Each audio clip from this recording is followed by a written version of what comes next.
Guys, finally, my mail-in promo from Hot Wheels already arrived today. So after, I think after, today is September 30, so they received my documents that I sent I think last Friday last week. So they received last Monday, and after 4 days, I received the box with Hot Wheels. So this is my first time mail-in promo that I joined from Hot Wheels. So this promo is you need to spend $20 in Target.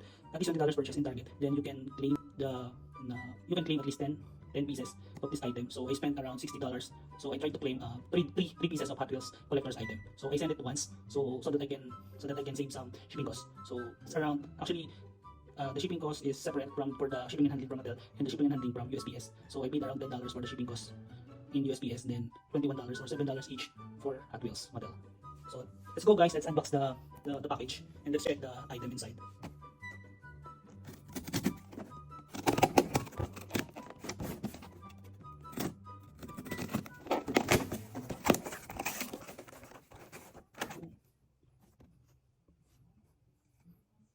So this is the item guys.